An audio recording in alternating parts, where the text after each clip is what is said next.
Merci, Monsieur le Président. Monsieur le Président, la délégation du Burundi voudrait féliciter la présidence gabonaise de ce mois d'octobre au Conseil de sécurité des Nations Unies et vous réaffirme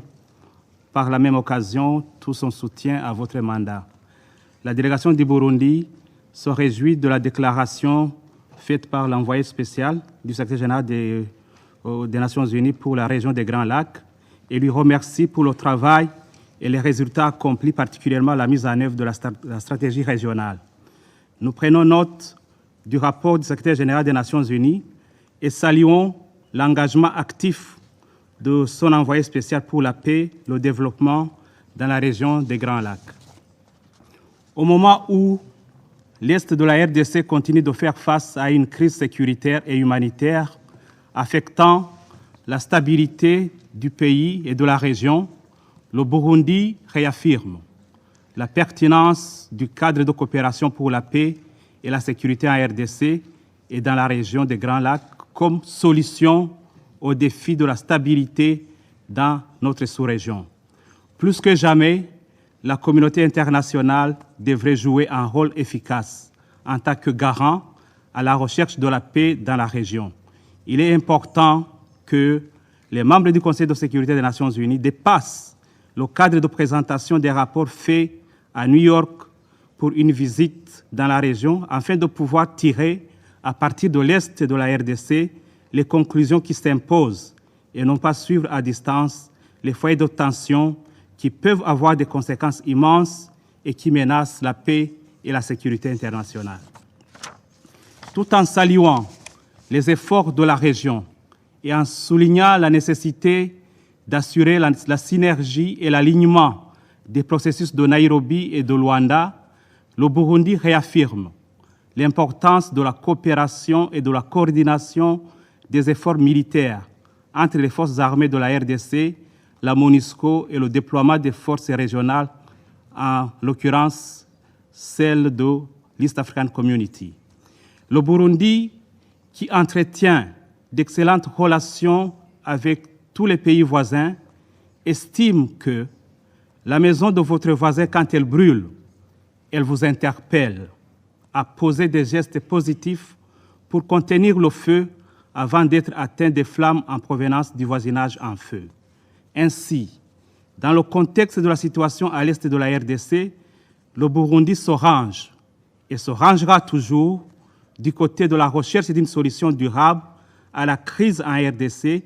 et de toutes les initiatives de bonne volonté au retour de la paix et de la sécurité dans la sous-région. Faisant suite à la décision de la communauté de l'Afrique de l'Est de déployer une force régionale pour stabiliser la situation sécuritaire à l'est de la RDC, le Burundi soutient fermement le processus de Nairobi et a déployé un contingent militaire de la Force de défense nationale du Burundi. Ce déploiement a non seulement besoin d'un soutien politique, mais aussi technique et financier pour que la force puisse exécuter efficacement son mandat et pouvoir ainsi répondre aux préoccupations des populations en détresse. Nous estimons que la communauté internationale devrait se mobiliser pour anéantir les forces négatives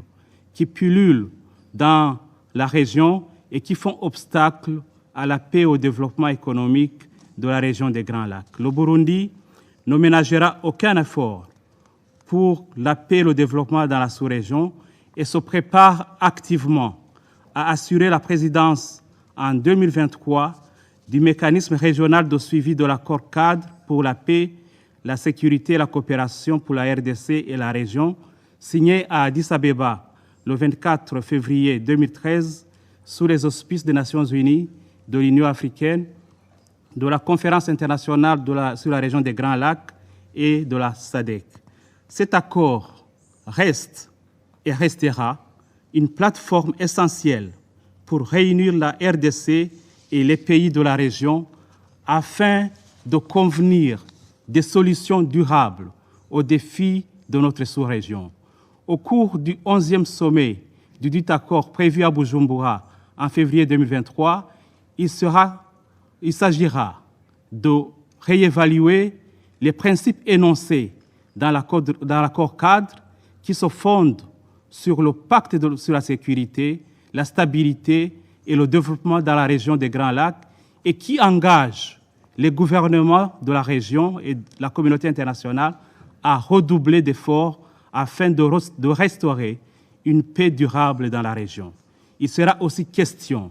d'analyser les progrès accomplis,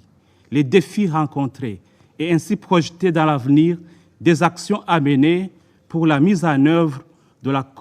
effective de l'accord cadre. Nous saisissons cette opportunité pour demander aux chefs d'État et de gouvernement dont les pays sont signataires de l'accord cadre et les garants de bien vouloir participer activement au sommet du mécanisme régional qui aura lieu à Bujumbura le 24 février 2023. Je vous remercie, Monsieur le Président.